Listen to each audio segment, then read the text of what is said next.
Live from Chicago's NBC 5, this is NBC 5 News. So many people have lost their job in this economy, but many others have stayed on the job and are now saying, I want to keep that job and maybe even get promoted. So joining us this morning is Rich Horwath, the founder and president of the Strategic Thinking Institute. And we do need some strategic thinking these days, don't we? Absolutely, Nisita. When you look at job unemployment, we're at about 10.5% in Illinois today, which is the highest since 1983. A lot of people think, well, if I've had 15, 20 years of experience, that just sort of leads the way. Yeah, that's the biggest myth today. Experience alone is not going to get you where you need to be. There's a lot of people looking for work that have a lot of experience, so we need to ask ourselves, what else do I bring to the table beyond the experience? What's going to differentiate me? So first, get to know yourself on a professional level. What is it that I'm good at? And then put it into words. Absolutely. And what I like to call it is that passion-performance intersection. What do I love to do? And what am I good at? And then if we start putting those two things together, we can come up with some great ideas. For instance, if you love to entertain friends over dinner and you're really good at achieving and setting your goals, then maybe what you can look at is, should I get into business development marketing for a restaurant chain like Let Us Entertain You here in Chicago? Well, let's say you want to stay in marketing. You've had 15 years of experience and you want to tell people and reach out to a group of people and say, I can really help you. Can you give us some specifics on what that person ought to do? Yeah, if you're in marketing and you just list 15 years of marketing experience on the resume,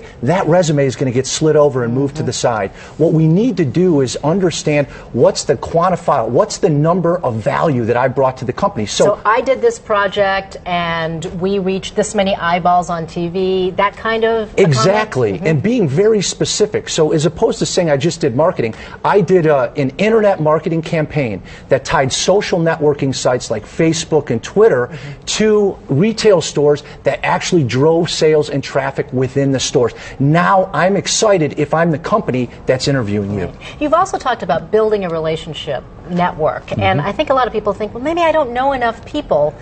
But you have an interesting idea about a map of the people that you want to work with and for. Exactly. If you build a map, so a visual picture on your computer on a piece of paper, who are all the people I know, and you've got to write them down, write down what companies they're with, then methodically start working your way through, contacting those people and saying, here's what I'm doing.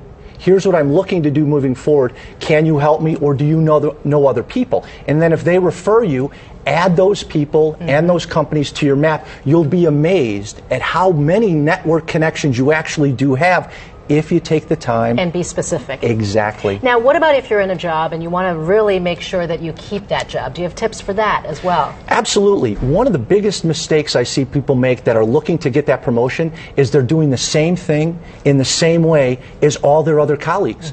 You've got to be unique and allow your authenticity to show through. This past summer, the top two concert series were AC/DC and Bruce Springsteen. They've been around 30 years, but people love them because they're unique. They're not necessarily the best singers. Okay, so I'm not Bruce Springsteen, and most people aren't. How is it that I can be unique in my workplace? Right. To your point. Give me some ideas. Yeah, so go back, ask your colleagues, ask your boss, what do you see the value I bring? You know, often we have a very limited perspective of what we do. Ask other people within the organization, ask people you've worked with in the past, what do you see that's different about me than other folks that I work with, and then build on those strengths. And even ask your husband, wife, or friends, right? Absolutely. You'd be amazed the different perspectives can bring new thinking to the table. Right. Rich Horwath from the Strategic Thinking Institute, thank you so much for coming. Thanks, Nisita. And offering some tips. Absolutely. And earlier we talked, we want to tell you that for more information you can go to NBCChicago.com and search jobs if they want to hear this in more detail on the internet. Perfect. And earlier